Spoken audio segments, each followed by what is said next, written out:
الذي لم يلد ولم يولد ولم يكن له كفوا أحد. أما بعد فإن خير الحديث كتاب الله وخير الهدي هدي محمد صلى الله عليه وسلم وشر الأمور محدثاتها وكل محدثة بدعة وكل بدعة ضلالة وكل ضلالة في النار. فأعوذ بالله من الشيطان الرجيم. يا أيها الذين آمنوا اتقوا الله حق تقاته ولا تموتن إلا وأنتم مسلمون. وقال تعالى في موضع آخر: كل نفس ذائقة الموت ونبلوكم بالشر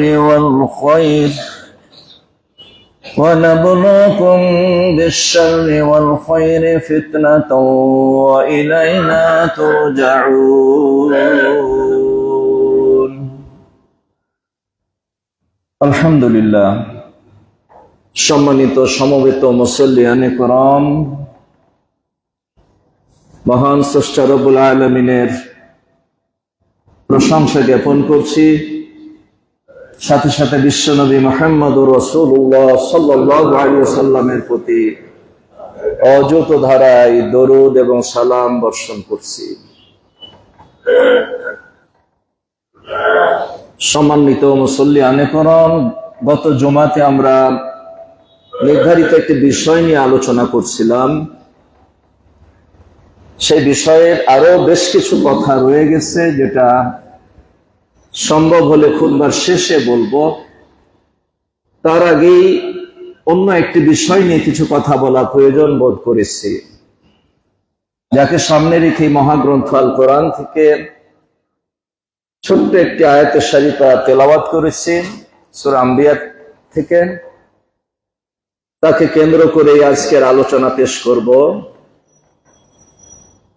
আজকের প্রাথমিক বা প্রথম আলোচনার বিষয়, দুনিয়া একটি পরীক্ষার হল। সম্মানিত উপস্থিতি, আমরা জানি গত 10 তারিখে সোমবার মাধ্যমিক পরীক্ষার ফলাফল প্রকাশ পেয়েছে। এই ফলাফলের কেউ ভালো রেজাল্ট করেছে পরীক্ষায়, তার নিজের এবং পরিবারের আনন্দের কোনো সীমা নেই। আবার কেউ আশানুরূপ ফল করতে পারেনি, তাই হতাশা, নিরাশা এবং মনক্ষুণ্ণ অবস্থায় দিনাতিপাত করছে, সে যেন অনেকটাই হতাশ হয়ে গেছে। এই হচ্ছে এই পরীক্ষার ফলাফল, এবং এই দুনিয়ার পরীক্ষার ফলাফল যেন ভালো হয় তার জন্য মাসের পর মাস পরিশ্রম করেছেন। পরিশ্রম করার পরে বাবা মাও তার সহযোগিতা করেছে, স্কুলের টিচাররাও সহযোগিতা করেছে। সব মিলিয়ে এই ক্ষণস্থায়ী জীবনের একটা পাঠ বা একটা পাঠের একটা অংশ সে উত্তীর্ণ হতে চেয়েছে। তবে এই পরীক্ষা ফেলও যদি কেউ করে, তারপরও সুযোগ থাকে আবার পুনরায় ওই একই পরীক্ষা দেওয়ার, তাই না? কিন্তু ইসলামী জীবন দর্শনে এই পৃথিবীতে আপনাকে আমাকে আল্লাহ রাব্বুল আলামিন প্রেরণ করেছেন, এটা একটা পরীক্ষাগার। আপনার জীবন থেকে নিয়ে মৃত্যু পর্যন্ত বিভিন্ন পর্যায়ে বিভিন্ন বিষয় নিয়ে বিভিন্ন ধাপে ধাপে আল্লাহ রাব্বুল আলামিনের কাছে আপনাকে পরীক্ষা দিতে হবে। আর এই পরীক্ষার ফল দুনিয়াতে ঘোষণা হয় না, পরকালে ঘোষণা হয়। দুনিয়ার যে পরীক্ষা মানুষের তৈরি করা, এর ফল দুনিয়াতে ঘোষণা হয়। একবার ফেল করলে আর একবার পরীক্ষা দেওয়ার সুযোগ থাকে। কিন্তু যেটা আল্লাহ রাব্বুল আলামিনের পক্ষ থেকে পরীক্ষা হয়, সেই পরীক্ষা দুনিয়াতে নেওয়া হবে, কিন্তু তার রেজাল্ট হবে পরকালে। দুনিয়াতে এর কোনো রেজাল্ট নাই। দুনিয়ার পরীক্ষায় একবার ফেল করলে দ্বিতীয়বার, তৃতীয়বার, চতুর্থবার পরীক্ষা দেওয়ার সুযোগ থাকে, কিন্তু আল্লাহর পরীক্ষায় একবার ফেল করলে দ্বিতীয়বার পরীক্ষা দেওয়ার আর কোনো সুযোগ থাকবে না। তো দুনিয়ার সফলতা আসল সফলতা নয়। আল্লাহর পরীক্ষায় পাশ করে পরকালের যদি আপনি সফলতা অর্জন করতে পারেন, তাহলে এই সফলতাটাই হচ্ছে আসল সফলতা। আসছে আলোচনায় আল্লাহ রাব্বুল আলামিন। আসুন, আমি পরকালের পরীক্ষার কথা বলার আগে দুনিয়ার পরীক্ষায় যারা, বিশেষ করে ছেলেরা, তোমরা যারা পরীক্ষা দিয়েছো বা দিচ্ছ, আগামী তো দেবে, তোমাদেরকে নিয়ে দুটা কথা বলে পরকালের পরীক্ষা, মূল সফলতার কিছু কথা বলবো ইনশাআল্লাহ।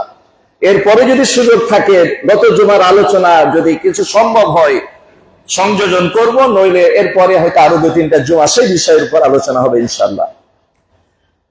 তো আসি আমার যুবক ছেলেদেরকে, তরুণদেরকে লক্ষ্য করে আমার আজকের আলোচনা। সাথে সাথে তাদের অভিভাবকরাও এই আলোচনা শুনবেন এবং আমাদের কি করণীয় নয় সেই সিদ্ধান্ত আমাদের গ্রহণ করতে হবে। দুনিয়া পরীক্ষা, যদি তুমি পাস করো, যদি তুমি তোমার কাঙ্ক্ষিত রেজাল্ট তুমি করতে পেরেছো, তুমি সফল একজন ব্যক্তি, তুমি ভালো একটা কিছু পেয়ে গেছো, তুমি খুব খুশি, তোমার বাবা মা আরো খুশি। কারণ সন্তানের খুশি, সন্তান যা হয় তার বাবা মা তার চাইতে বেশি খুশি হয়। আল্লাহু আকবার। তো বাবা মা আরো খুশি। তো এই যে একটা সুন্দর রেজাল্ট তুমি পেয়েছো, এখন তোমার করণীয় কি? তোমার করণীয় হচ্ছে যে প্রথমেই আল্লাহ রাব্বুল আলামিনের শুকরিয়া আদায় করা। যদি তুমি প্রকৃত মুমিন হয়ে থাকো, যদি প্রকৃত ঈমানদার তুমি হয়ে থাকো, তোমার পরিবার যদি মুসলিম পরিবার হয়, তাহলে ওই কারুন আর ফেরাউনের মতো বলবে না যে এই মাল, কারুনকে যখন বললো যে অনেক টাকা পয়সা গরিব দুঃখীকে কিছু দাও, তখন বলছে এটা আমার হাতের কামাই, আমি কষ্ট করে কামাই করেছি, এইটাতে আবার আল্লাহর রহমতের কি আছে? অহংকার করলো। অতএব তুমি যদি মনে করো যে ভালো রেজাল্ট করেছি, অনেক লেখাপড়া করেছি, টিউশনি করেছি, বাবা মা শ্রম দিয়েছে, টিচার শ্রম দিয়েছে, পরিশ্রমের কারণেই আমি ভালো সফলতা অর্জন করেছি, তাহলে ভুল হয়ে গেল। এটা কোনো মুমিনের কথা হতে পারে না। তোমার চেষ্টা, তোমার পরিশ্রম, তোমার বাবা মার পরিশ্রমের সাথে যদি মহান স্রষ্টা আল্লাহ রাব্বুল আলামিনের যদি রহমত একত্রিত না হয়, তাহলে তুমি সফলতা অর্জন করতে কশ্চিন কালেও পারবে না। এই বিশ্বাসটা তোমার মাথায় তোমাকে রাখতে হবে। অতএব সবসময়তেই আস্থা ভরসার জায়গা একটাই, আল্লাহ রাব্বুল আলামিন। তোমার চাইতেও বেশি পরিশ্রম করার পরেও ভালো রেজাল্ট করতে পারেনি তোমারই বন্ধু, তোমারই ভাই, তোমারই আত্মীয়, তুমি কি দেখতে পাচ্ছ না? ও তোমার চাইতে বেশি পড়ুয়া, বেশি লেখাপড়া করেছে, কিন্তু তোমার মতো রেজাল্ট করতে পারেনি। সেটা দেখে তো তোমার শুকরিয়া আদায় করা দরকার যে আলহামদুলিল্লাহ। তো তোমার প্রথম শব্দটা হবে আলহামদুলিল্লাহ, আল্লাহর শুকরিয়া আদায় করতে হবে। আর আল্লাহ যদি তুমি শুকরিয়া আদায় করতে পারো, তোমার লেখাপড়াতে বারাকা কে দান করবেন? আল্লাহ দান করবেন। আর যদি তুমি বলো আরে যে পরিশ্রম করেছি, খাওয়া নাই দাওয়া নাই, অনেক পরিশ্রম করেছি, পরিশ্রমের কারণেই আমি সফলতা অর্জন করেছি, তাহলে হলো না। তুমি ভালো কিছু করতে পারলা না। আল্লাহর লাইন শাকারতুম লাযিদান্নাকুম, আল্লাহ বলছেন আমার শুকরিয়া করলে বাড়িয়ে দেব। আর তুমি আল্লাহ শুকরিয়া করলা না, তোমার লেখাপড়াটা আগামীতেই তুমি আটকা পড়ে যাবে, বরকত হবে না। আর যদি আল্লাহর প্রশংসা করো তাহলে তোমার লেখাপড়াতেও বরকত হবে, তুমি তোমার কাঙ্ক্ষিত জায়গাতে ইনশাআল্লাহ পৌঁছে যেতে পারবা। আর কাঙ্ক্ষিত জায়গাতে পৌঁছার জন্য শুধু শক্তি দিয়ে হয় না, আল্লাহর রহমত একত্রিত হতে হয়। দুটার সমন্বয় যখন হবে তখন তুমি তোমার কাঙ্ক্ষিত জায়গাতে পৌঁছতে পারবা। তাহলে সফলতা অর্জন করতে হবে কি করতে হবে? প্রথমে আল্লাহর শুকরিয়া আদায় করতে হবে। আরো একটা কাজ করতে হবে, ভালো কাজের পরিমাণ বাড়িয়ে দিতে হবে। অনেকে কিন্তু উল্টা দিকে চলে যায়, অনেকে ভালো রেজাল্ট করলে, ভালো কিছু পেলে অহংকার চলে আসে, আর অহংকার আসা মানেই পতন। ইতিহাস সাক্ষ্য দেয় কত নেমরুদ, ফেরাউন, কারুন, হাম্মাম, কত সম্পদশালী ব্যক্তিরা, এরা ছিল অহংকারী। এরা দাপট দেখাতো জমিনের বুকে, যার ফলে এই অহংকারীকে আল্লাহ জমিনের বুকেই দাবিয়ে দিয়েছে। এরকম বুখারী শরীফের ইতিহাস আমরা জানি, তাই না? অহংকার করেছো তো মরেছো। সব সময় আল্লাহর উপরে আস্থা এবং ভরসা, যে আল্লাহর রহমত ছাড়া আমি পারতাম না। এটা মুসলিম পরিবারের সন্তানদের কথা। এখন তুমি কাঙ্ক্ষিত ফল তুমি পাওনি, তুমি কি করবা? তোমার কি করণীয়? হতাশ, হুতাশ না, এটা করা যাবে না, এটা করা যাবে না। তোমাকে আত্মসমালোচনা করতে হবে। প্রথমে কি করতে হবে? প্রথম কাজ হবে সবর। প্রথমে করতে হবে কি? সবর করতে হবে। এরপরে তুমি আত্মসমালোচনা করবা যে আমার রেজাল্ট তো খারাপ হওয়ার কথা ছিল না, কিন্তু খারাপটা কেন হলো? আমার কোন জায়গাতে ত্রুটি? এই আত্মসমালোচনার মাধ্যমে তোমার ভুলটা যদি তুমি চিহ্নিত করতে পারো, তাহলে এমন ভাবে লেখাপড়া করার উদ্যম নিবা, এমন পরিশ্রম করবা ওই ভুল সংশোধন করে। আর আল্লাহর যদি মেহেরবানি হয় তাহলে আগামী পরীক্ষাতে এর চাইতে ভালো কিছু তুমি করতে পারবা। আর হতাশ হওয়া যাবে না। মুমিন কোনো কাজে হতাশ হয় না, মুমিন কোনো কাজে হতাশ হবে না। আল্লাহ রাব্বুল আলামিন বলছেন ওয়ালা তাহিনু ওয়ালা তাহজানু, তুমি চিন্তিত হও না, তুমি দুঃখ করো না, তুমি হতাশ হও না। জয়ী তুমি হবেই যদি মুমিন হতে পারো। বিজয় তোমার দ্বার প্রান্তে আসবেই যদি তুমি মুমিন হতে পারো। আল্লাহ বলছেন মুমিন কোনোদিন হতাশ হবে না। কোনো কারণে যদি ব্যর্থতা আসে, হয়তো দেখা যেতে পারে যে তোমার কোনো ভুলের কারণে এটা হয়েছে। সম্মানিত উপস্থিতি, তাই প্রিয় রাসূল বলেছেন আজাবান লি আমরিল মুমিন, আজাবান লি আমরিল মুমিন, যে মুমিনদের বিষয়টা বড়ই আশ্চর্যজনক। মুমিনদের ইন্না আমরাহু কুল্লাহু বিখাইর, বলছে মুমিনের প্রত্যেকটা কাজই কল্যাণকর, ভালো হলো মন্দ হলো। রাসূল বলছেন ইজা আসাবাতহু সাররা শাকারা ওয়া খাইরান লাহু, সে যদি কোনো কল্যাণ পেয়ে যায়, ভালো পরীক্ষা রেজাল্ট করে, ব্যবসা করতে গিয়ে ভালো কিছু অর্জন করে, যদি ভালো কিছু অর্জন করে তাহলে কি করে? সে বলে না যে আমার পরিশ্রমের ফল, সে আল্লাহর শুকরিয়া করে। ফাকানা খাইরান লাহু, আর আল্লাহর শুকরিয়াটা একটা ইবাদত, আর এটা তার জন্য কল্যাণ ডেকে আনবে। ওয়াইন আসাবাতহু যাররা, আর যদি কোনো বিপদ, কোন কষ্ট, কোন দুর্যোগ যদি তাকে আক্রমণ করে বসে, তাহলে কি করবে? সাবারা ফাকানা খাইরান লাহু, সে হতাশ হবে না। মুমিন কোনদিন হতাশ হয় না। হতাশ হওয়া মুমিনের সাথে যায় না। হতাশ আর ঈমান এটা এক জায়গায় থাকে না, এটা যায় না। ওয়ালা তাহিনু ওয়ালা তাহজানু, আমি আগে বলেছি। তো কি করতে হবে? যখনই রাসূল বলেছেন যে কোনো যদি বিপদে পড়ে তাহলে সবারা, সে সবুর করে। আর সবুর করাটা হচ্ছে একটা উত্তম ইবাদত। ফাকানা খাইরান লাহু, এই সবুর করাটা তার জন্য কল্যাণ বয়ে নিয়ে আসবে, তার জন্য কল্যাণ বয়ে নিয়ে আসবে। আল্লাহু আকবার।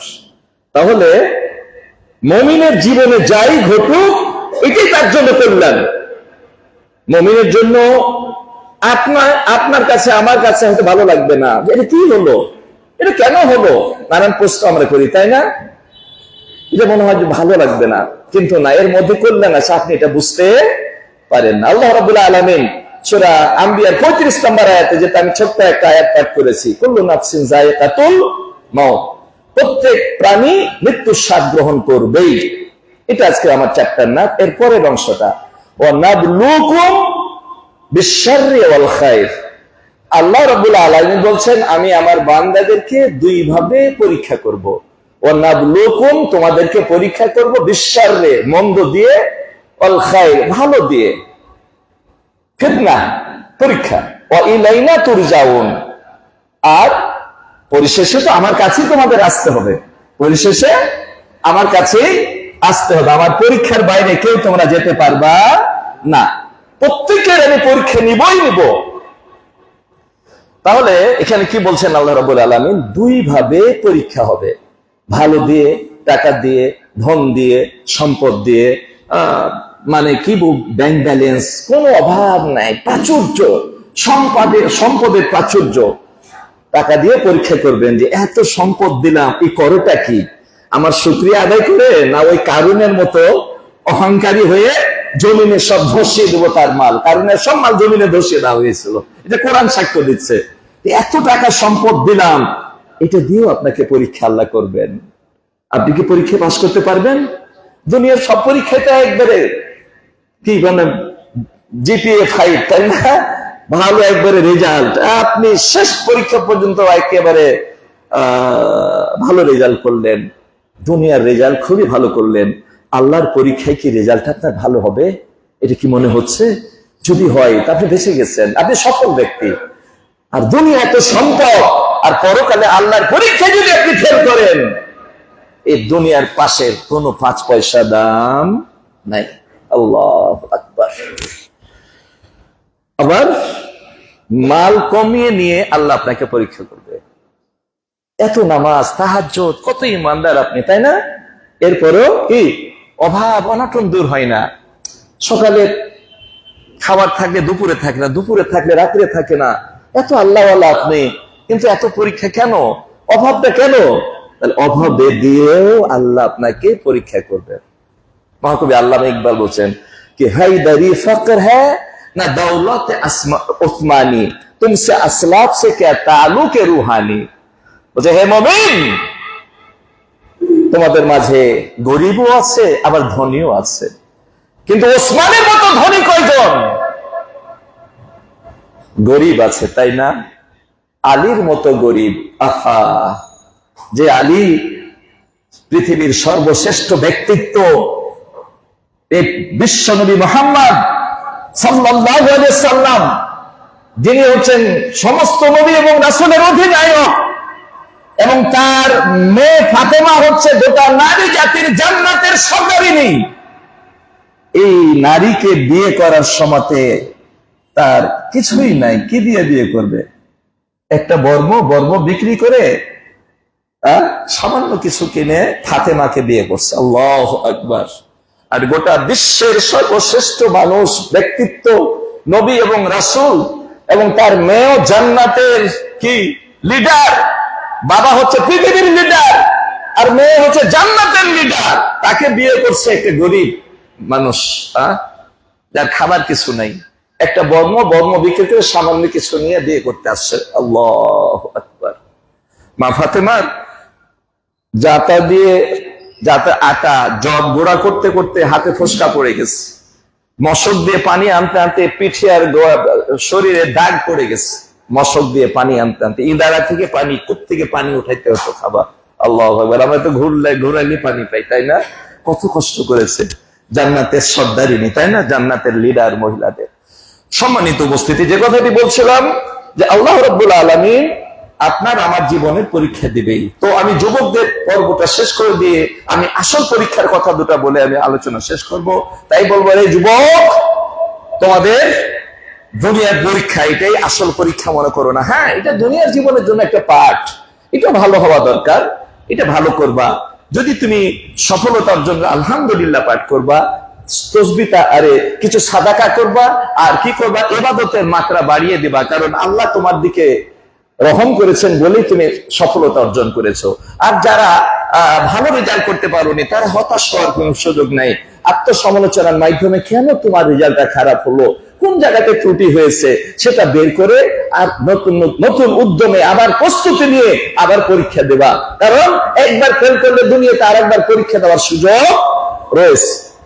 পরিশেষে এই যে হাদিসটা আমি বললাম যে মুমিন হতাশ হবে না, আবার মাল সম্পদ পেয়ে একেবারে অহংকারী হবে না, এর মাঝামাঝিতে মুমিন অবস্থান করবে, তাই না? কোনো ভালো কিছু পেলে বলবে আলহামদুলিল্লাহ, আর যদি কোনো কিছু যদি একটু কষ্টের কারণ হয়ে দাঁড়ায়, আশানুরূপ ফল না হয়, তাহলে তাকে সবুর করতে হবে, আগামী দিন কিছু যেন ভালো করতে পারি এর জন্য চেষ্টা করতে হবে, আর আল্লাহর উপর আস্থাটা আরো বাড়িয়ে দিতে হবে। যে আল্লাহর উপর আস্থা করবে, আল্লাহই তার জন্য যথেষ্ট হয়ে যায়। আল্লাহু আকবার। সম্মানিত উপস্থিতি, দুনিয়ার পরীক্ষা, এবার পরকালের পরীক্ষা নিয়ে দুটো কথা বলি। আল্লাহ রাব্বুল আলামিন বলেন, আখাসিবান নাসু আন ইউতরাকু আন ইয়াকুলু আমান্না ওয়া হুম লা ইফতানুন। মানুষেরা কি মনে করেছে যে তারা ঈমান এনেছি বললেই তাদেরকে ছেড়ে দেব? আমান্না, তাদেরকে ছেড়ে দেওয়া হবে? তারা কি এটা মনে করেছে নাকি? তাদেরকে কোনো পরীক্ষা দেওয়া হবে না? পরীক্ষা নিরীক্ষা আল্লাহ করবেন না?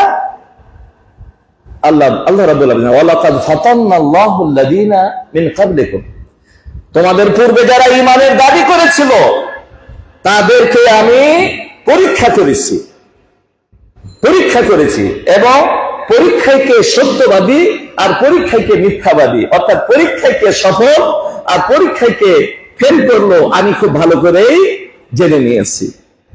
সম্মানিত উপস্থিতি, আল্লাহ রাব্বুল আলামিন সূরা তাবারাকাল্লাযী, সূরা মুলক, তাই না? সূরা মুলক, আল্লাযী খালাকাল মাউতা ওয়াল হায়াতা, আমি জীবন এবং মৃত্যু সৃষ্টি করেছি। কেন?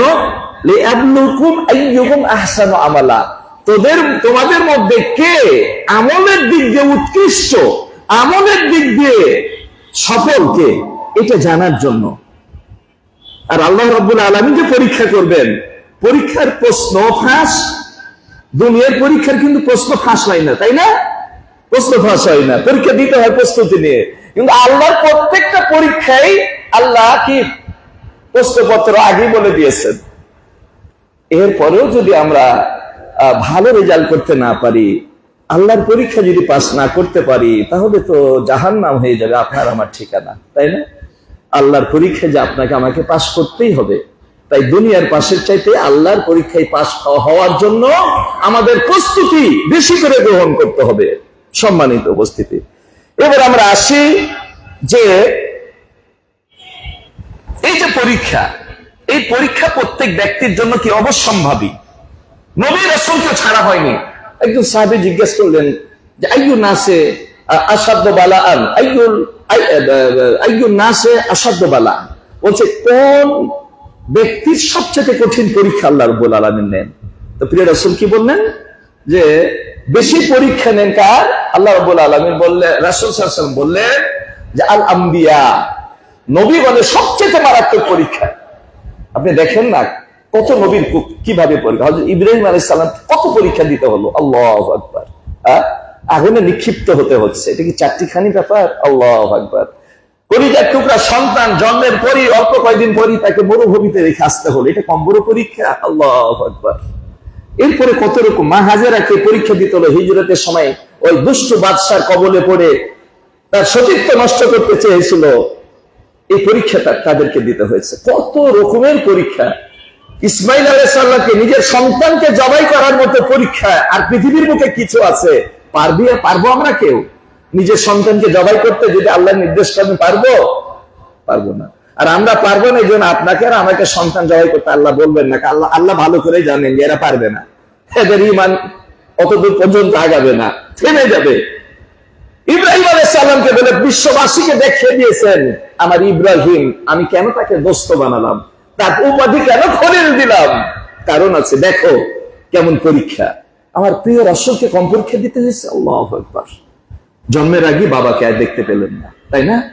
বাবা মার ভালোবাসা, আহা, 5 বছর না 6 বছর বয়সে মাকে হারিয়ে দিলেন, দাদা প্রতিপালন করলেন, দাদা 10 বছর বয়সে মারা গেল, এরপরে চাচা মারা গেল, এরপরে খাদিজা মারা গেলেন। কত পরীক্ষার উপর পরীক্ষা, আপনি কি চিন্তা করতে পারছেন? নিরাশ হননি, হতাশ হননি, তার মিশন তিনি চালিয়ে গেছেন, রিসালাতের মিশন, তাই না? তো এই পরীক্ষা প্রত্যেক ব্যক্তিকে দিতে হবে। এরপরে বললেন, তারপরে এরপরে নবী এবং রাসূলদের বড় বড় পরীক্ষা দেওয়ার পরে তোমাদের ঈমানের স্তর অনুযায়ী পরীক্ষা হবে। ফাইন কানা ফি ঈমানিহি সুলবুন, যদি তার ঈমানে মজবুতি থাকে, ইশতাদ্দা বালাউহু, তাহলে তার পরীক্ষাটা হবে মজবুত। ওয়াইন কানা ফি ঈমানিহি রিক্কা, ঈমান যদি হালকা হয় পরীক্ষাও সেই অনুযায়ী হবে। আপনার মনে করার কোন সুযোগ নাই যে এত নামাজ রোজা এত করি, এরপরে একটার পর একটা পরীক্ষা, একটা শেষ হতে না হতে আর একটা কেন? আরে নবী, আমাদের নবীর একটা বিপদ না যেতে যেতে আর একটা বিপদ আসছে, আপনি চিন্তা করেন না? আপনার আসতে পারে না? আপনার হতাশ হওয়ার কোনো কারণ নাই। প্রিয় রাসূল বলেছেন, পরীক্ষা নিতে নিতে, বিপদে ফেলতে ফেলতে এমন অবস্থা আল্লাহ করে দেন, ও জমিনের বুকে চলে কিন্তু তার জীবনে একটা পাপ থাকে না। এই পরীক্ষার কারণে আল্লাহ তাকে সব ক্ষমা করে দেন। তাহলে পরীক্ষাটা মুমিনের জন্য কল্যাণ ডেকে নিয়ে আসে, বিপদ আসে এটা মুমিনের জন্য কল্যাণ নিয়ে আসে, কিন্তু আমরা বুঝতে পারি না। হতাশ হওয়ার কোনো সুযোগ নাই। আপনার ছেলেটা BMW গাড়ি কিনতে চায়, তাই না? ধরেন হুন্ডাই, যুবকরা এখন হুন্ডা কিনবে, কিনতে পারলো না, যে কোনো কারণে হলো না, টাকা আছে পয়সা আছে, তারপরে কেন হলো না, সে রাগ, মনে মনে বেজার হয়ে গেল, এই আমার বাপের এত টাকা আছে, একটা সব জাগলো BMW গাড়ি কিনবো, কিনা হলো না। এই কিনা যে হলো না, এটাই আপনার জন্য কল্যাণ। কারণ আল্লাহ জানতেন যে BMW গাড়ি চালাতে গিয়ে অ্যাক্সিডেন্ট করবেন, আপনি মারা যেতে পারেন। তো BMW গাড়ি কিনা বন্ধ করে দিয়ে আল্লাহ আপনার মৃত্যু থেকে আপনাকে বাঁচালেন। এটা কয়জন বুঝি আমরা? এটা কয়জন বুঝতে পারি আমরা? সম্মানিত উপস্থিতি, তাই আল্লাহ যেটা করেন কল্যাণের জন্য করেন, আর আল্লাহর পরীক্ষাতে আপনাকে আমাকে পাস করতে হবে। রাসূল সাল্লাল্লাহু আলাইহি ওয়াসাল্লাম বলেন, ইন্না ইযামা জাযাইন ইযামাল বালা, বলছে আল্লাহর কাছে সে তত বেশ বড় পুরস্কার পাবে তার বিপদ দুনিয়াতে যত বড়। তাহলে এখন তো মনে চাইতেছে না যে আমার বিপদ হোক, আমি দুনিয়ার বিপদ সহ্য করে নিব, পরকালের পুরস্কার আমি নিতে চাই। আল্লাহু আকবার। বিপদ যত বড়, পরীক্ষা যত বড়, তার পুরস্কার তত বড়। এরপরে আল্লাহ রাসূল বলছেন যে ইন্নাল্লাহা ইযা আহাব্বা কওমান ইবতালাহুম, আল্লাহ যে জাতিকে ভালোবাসেন তাকে তত বেশি পরীক্ষা করেন। আল্লাহ যে জাতিকে, আপনার উপর বেশি পরীক্ষা না, আল্লাহর ভালোবাসা আপনার উপরে বেশি। আপনাকে আল্লাহ নিষ্পাপ করে তার সাথে সাক্ষাৎ করতে চান, আপনার সাথে সাক্ষাৎ করতে চান আপনার নিষ্পাপ অবস্থায়। এই জন্য বেশি বেশি বিপদ দিয়ে দুনিয়ার অন্যায় টন্যায় গুলো আল্লাহ দূর করে দেন। মুমিনের পায়ে একটা কাটা বিদ্ধ হলো, কিন্তু তার গুনাহ মাফ হয়ে যায়, একটা মর্যাদা রাফা আল্লাহ, তার মর্যাদা বাড়ান, হাত্তা খাতিয়াতান, একটা নেকি আল্লাহ গুনাহ মাফ করে দেন, একটা কাটা ফুটলেও। আল্লাহু আকবার। তাহলে মুমিন কোনদিন হতাশ হবে না, তার ভালো হলো তার কল্যাণ, সে কোনো বিপদে পড়লো তার কল্যাণ। এরপরে বলা হচ্ছে যে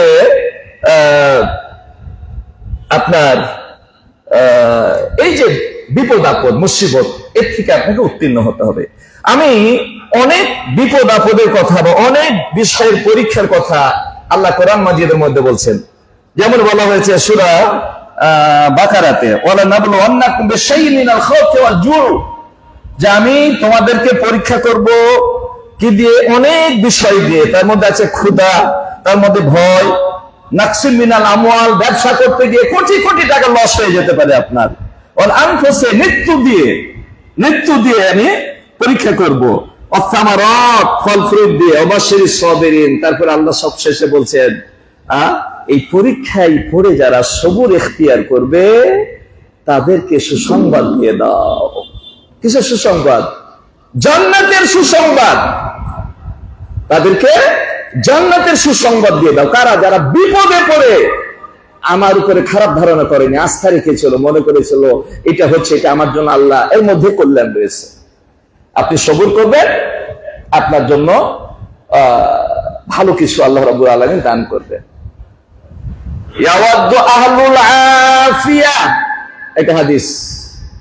কাল কিয়ামতের কোটে যখন মানে বিপদগ্রস্ত মানুষদেরকে আল্লাহ পুরস্কৃত করবেন কিয়ামতের ময়দানে, তো যাদের সুস্থ যারা ছিল, তাদের কোনো অসুখ নাই, বিসুখ নাই, শরীর লাগলে তাগড়া, টাকা পয়সা কোনো কিছুর দুনিয়াতে অভাব বুঝতে পারিনি, এই যারা অসুস্থ ব্যক্তি এবং নিরাপদ ব্যক্তি, কোন কিছুর অভাব ছিল না দুনিয়াতে, খালি সুখ আর সুখ, দুনিয়ার সুখ। তো যখন বিপদগ্রস্তদেরকে আল্লাহ পুরস্কার দিবেন বেগাইরে হিসাব, আরেক জায়গাতে আছে মানে হিসাব ছাড়া, তখন তারা আফসোস করে বলবে যে, তারা কি আফসোস করবে? তারা আফসোস করবে লাউ আন্না জুলুদাহুম কুরিজাত বিল মাকারিজ, দুনিয়াতে যদি তাদেরকে খেয়েছি দিয়ে তাদের শরীরটাকে, চামড়াটাকে কেটে কেটে পিস পিস করা হতো, তাহলে কতই না ভালো হতো, আমরা সবুর করতাম আর আজকে এত বড় বিনিময় পেতাম। আল্লাহু আকবার, চিন্তা করতে পারছেন? তা আসেন, আলোচনা তার বেশি করা যাবে না, দুটি কথা বলবো যে আমার আলোচনা শেষ করব। ইন্নামা আমওয়ালুকুম ওয়া আওলাদুকুম ফিতনাহ। মানুষ বেশি পরীক্ষায় ফেল করে সন্তান সন্ততির ব্যাপারে, আর মাল, যার মাল বেশি হয়ে যায়, অভাবগ্রস্ত, অভাব হওয়ার পরে সবুর করা যতটি সহজ, ধনী ব্যক্তিরা আল্লাহর আনুগত্যের পথে থাকা তার চাইতে কঠিন। মানে টাকা মানুষকে পাপের পথে নিয়ে যায় তিনটা জিনিসে, মাল, তারপরে শক্তি আর নারী। এই তিনটা জিনিস মানুষকে গুনার পথে নিয়ে যায়। এই জন্য তো রাসূল বলেছেন, ধনীদের 500 বছর আগে গরিবেরা জান্নাতে চলে যাবে, আর তখনও ধনীরা তাদের মালের হিসাব দিতে দিতে দিতে দিতে ব্যস্ত থাকবে। আল্লাহু আকবার। এটা বলার কোনো সুযোগ নাই আপনাকে গরিব বানিয়েছে বলে আল্লাহ আপনাকে ভালোবাসে না, ওকে ধনী বানিয়েছে। এক ভাই গরিব খেতে পায় না, আর এক ভাই টাকার কোনো হিসাব নেই, ওকে ধনী বানিয়েছে, এটা মনে করার কোনো সুযোগ নাই যে আল্লাহ ওকে বেশি ভালোবাসে, তাই না? না, এটা না, এর বিপরীতটাই বেশি হয়ে থাকে। আপনাকে মাল না দিয়ে আল্লাহ পরীক্ষা করছেন, তাকে আল্লাহ মাল দিয়ে পরীক্ষা করছেন। আপনি সবুর করলে আপনি পাস, আর ওর জীবনে মালের পরীক্ষা দিয়ে কত জটিল, কোত্থেকে কামাই করেছে আর কোথায় খরচ করেছে, পাই পাই হিসাব দিতে হবে সেদিন। সেই পরীক্ষায় পাস করতে পারবেন তো? ওই পরীক্ষায় পাস করার চাইতে গরিবের পরীক্ষায় পাস করা বেশি সহজ। এই জন্য রাসূল বলছেন 500 বছর আগে গরিবেরা জান্নাতের চাইতে কি জান্নাতে চলে যাবে। আল্লাহু আকবার। তাহলে এখানে দুটি পরীক্ষার কথা, একটা মাল আর একটা হচ্ছে কি সন্তান সন্ততি। বলছে এটা দুটাই পরীক্ষার বিষয়, আপনাকে মাল দিয়েও পরীক্ষা করবে, না দিয়েও পরীক্ষা করবে, এটা একটা আলাদা। এবার আসি সন্তান সন্ততি, এটা দুটা কথা বলে শেষ করে দিই। আপনাকে আল্লাহ সন্তান দিয়েছেন, তাই না? এসএসসি পরীক্ষা হয়ে গেল, এবার ইন্টার হবে, তারপরে আরো হবে, আরো হবে, ভালো রেজাল্ট যারা করবে তারা ডাক্তারিতে চলে যাবে, ইঞ্জিনিয়ার, এইরকম ভাগ হয়ে যাবে, তাই না? ভালো। আপনার ছেলেটাকে কি দিন শিক্ষা দিয়েছেন? যদি বলেন না, তাহলে আপনি ফেল। সন্তান দিয়ে যে আল্লাহ আপনাকে পরীক্ষা করছেন, সন্তানকে আদর্শ মানুষ করার ব্যাপারে যে আপনার পরীক্ষা আল্লাহ নেবেন, এই পরীক্ষায় ফেল। এই কারণে আপনাকে কালকে জাহান্নামে চলে যেতে হবে, এটা আপনি একটু লিখে রেখে দেন, চিটকুটটা লিখে রাখেন, কিয়ামতের ময়দানে কাজে লাগবে। যে এহসানুল্লাহ সাহেব বলেছিলেন, সন্তানকে যদি আপনি আদর্শ সন্তান না তৈরি করেন, সন্তানকে যদি আপনি দিন শিক্ষা না দেন, তাহলে সে অমানুষ তৈরি হবে। গরুর বাচ্চা গরুর হয়, ছাগলের বাচ্চা ছাগল হয়, মানুষের বাচ্চা মানুষ হয় না, মানুষ বানাইতে হয়। অতএব আমরা সবাই আদর্শ সন্তান চাই। এত বক্তব্য দিই, তারপরে মানুষের মনে নাড়া দেয় না। ধনী মানুষের একটাও তার সন্তানকে মাদ্রাসা দেয় না, ইংলিশ মিডিয়ামে দিয়ে নাস্তিক তৈরি করে, আবার গর্ব করে আমার ছেলেটা ও লেভেল, এ লেভেল। আরে যে লেভেল পড়লে কোনো লাভ হবে না, ও লেভেল, এ লেভেল বাদিয়ে দেন। একবারে যে পর্যন্ত যদি ছেড়ে দেন লেভেল, তাহলে জাহান্নামে যেতেই হবে যদি দিন শিক্ষা না দেন। এত চিৎকার দিয়ে কথা বললো তো কাজ হয় না। তারপরেও দেখি না যে তার ছেলেটাকে মাদ্রাসায় দিল, তার নাতি পুতিনটাকে মাদ্রাসায় দিল, ধনী লোকেরা কেউ মাদ্রাসায় দেয় না, নাউযুবিল্লাহ। এদের দুর্ভোগ কাল কিয়ামতের পরে সন্তান মানুষ করার পরীক্ষায় যে আল্লাহ আপনাকে আমাকে ফেলেছে, আপনাকে 2 জন 4 জন 5 জন সন্তান দিয়েছেন, এই পরীক্ষায় আপনারা যদি ফেল হয়ে যান, জাহান্নামে তারাও যাবে, আপনিও যাবেন। নামাজ রোজা হজ কোনো ফায়দা হবে না। তারা যখন জাহান্নামে যাবে তখন আল্লাহকে বলবে, এই কথাগুলো কোরআন মাজিদে চলে আসছে, কোন কথাটা বলেনি আল্লাহ? এরপরে যদি আমি এখনো যদি সংশোধন না হই, তাহলে বদনসিব, পরীক্ষায় আমরা পাশ করতে পারবো না। রব্বানা আরিনাল লাযাইনা আদাল্লানা মিনাল জিন্নি ওয়াল ইনস নাজআলহুমা তাহতা আকদামিনা লিয়াকুনা মিনাল আসফালিন। এ রব, আমার বাবা আমাকে দিন শিক্ষা দেয়নি, আদর্শ শিক্ষা দেয়নি, উন্নত চরিত্র শিক্ষা দেয়নি, আল্লাহ পরকাল বলে কোন শিক্ষা দেয়নি। আল্লাহু আকবার।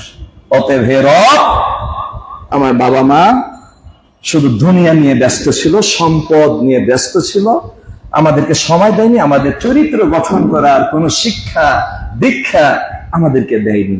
অতএব জাহান্নামে যখন যেতেই হবে, হতভাগা বাবা মাকে নিয়ে আসো, তাদেরকে পাড়া দিই, তাদেরকে কিছু লাথি মারি, মনের কিছু রাগ কমিয়ে তারপরে আমরা জাহান্নামে যাই। আল্লাহু আকবার। সম্মানিত উপস্থিতি, সব শেষে আপনাকে একটা কথা বলি, আপনি জীবনটাই সম্পদের প্রাচুর্য গড়ার জন্য জীবনটা শেষ করে দিলেন। এটা যদি আপনি না করে আপনার সন্তানের চরিত্র গড়ার প্রতিযোগিতায় যদি লাগতেন, সন্তানের নৈতিকতা গড়ার যদি আপনি চেষ্টা করতেন, সময় ব্যয় করতেন, তাহলে দুনিয়াতে উপকৃত হতেন, কবরও পরীক্ষায় পাশ করতেন, পরকালও পরীক্ষায় পাশ করে টপ ক্লাসের জান্নাতে যেতে পারতেন। কিন্তু আমরা তা করি না। সন্তানটা কোথায় যায়, কার সাথে ঘুরে, যে স্কুলে দিয়েছি এর সাড়ে রাতেরই চরিত্র ঠিক নাই, আমার ছেলের চরিত্র কিভাবে ভালো হবে? যে দেখতে হবে। ওরাই যদি নামাজ না পড়ে, ওরাই যদি স্মোকার হয়, তাহলে আপনার ছেলেটা তো মদ পান করবেই, এতে কোনো যাবে না, তাই না? ওখানে কি নামাজের শিক্ষা দেওয়া হয়? না। দিন শিক্ষা দেয় না, হয় না। ওই ব্রিটিশের, নন মুসলিম ইংরেজদের ওই চিন্তা চেতনা আমাদের এখনো মাথায় লালন করছি, যার ফলে আমরা ফকিরি বিদ্যা মাদ্রাসায় দিনা, আমরা ইংলিশ মিডিয়ামে পড়তে দিয়ে আর ইঞ্জিনিয়ার ডাক্তার বানাই, বড় আলেম বানাই না। কাল কিয়ামতের পরীক্ষায় ফেল হয়ে গেলে সর্বনাশ।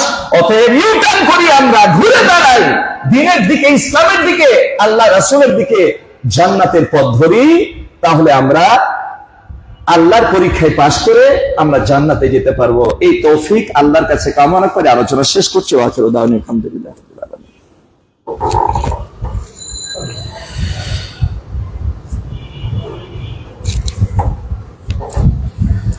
আলহামদুলিল্লাহিল্লাযী ওয়াকাফা ওয়া সালামুন আলা ইবাদিহিল্লাযীনা ইসতাফা, আম্মা বাদ।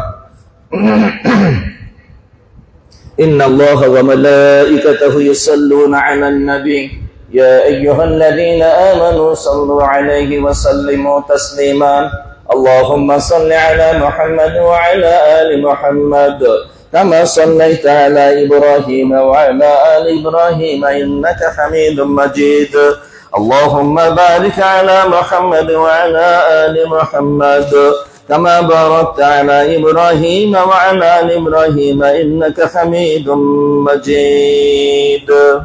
ছোট বাচ্চা মরিয়ম ক্যান্সারে আক্রান্ত,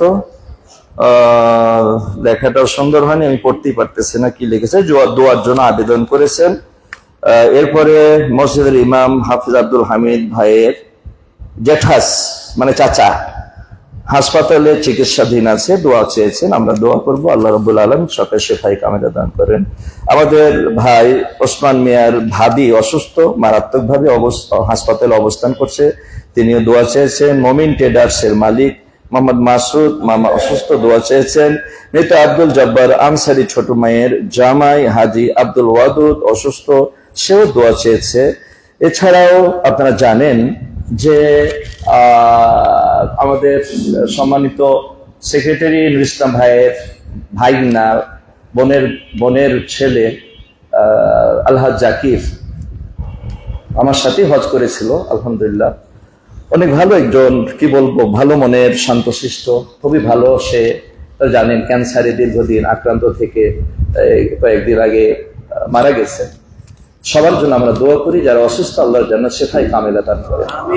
আর যারা দুনিয়া ছেড়ে চলে গেছেন, এই মামা, আমাকে মামা বলেই ডাকতেন, তো এই মামা আল্লাহ রাব্বুল আলামিন যেন তার দুনিয়াবি খেদমত কবুল করেন, ভুল ত্রুটিগুলো ক্ষমা করে দেন এবং জান্নাতুল ফেরদৌস দান করেন। এছাড়া আমরা যারা আজকে মসজিদে আছি, অনেকে বাবা মা, দাদা দাদি, নানা নানি, আত্মীয় স্বজন, অনেকে বাবা, এমন হতভাগা বাবা আছে তার সন্তান কবরে, বাবা জীবিত, তাই না? এরকম দাদা মসজিদে, তার পোতা পুতি নাতি কবরে চলে গেছে। তাই আল্লাহ রাব্বুল আলামিন সকল কবরবাসীকে যেন আল্লাহ রাব্বুল আলামিন ক্ষমা করে দেন এবং সকলকে যেন জান্নাতের মেহমান বানিয়ে দেন। আমিন। ওয়া আখিরু দাওয়ানা আলহামদুলিল্লাহি রাব্বিল আলামিন। ইবাদাল্লাহ রাহমাকুমুল্লাহ, ইন্নাল্লাহা ইয়ামুরু বিল আদলি ওয়াল ইহসানি ওয়া ইতা'i যিল কুরবা ওয়া ইয়ানহা আনিল ফাহশা'i ওয়াল মুনকারি ওয়াল বাগyi ইয়া'iদুকুম লা'আল্লাকুম তাযাক্কারুন। আযকুরুল্লাহা ইয়াযকুরুকুম ওয়াদ'উহু ইয়াস্তাজিব লাকুম ওয়া লাযিকরুল্লাহি তাআলা ওয়া জাল্লা ওয়া তামু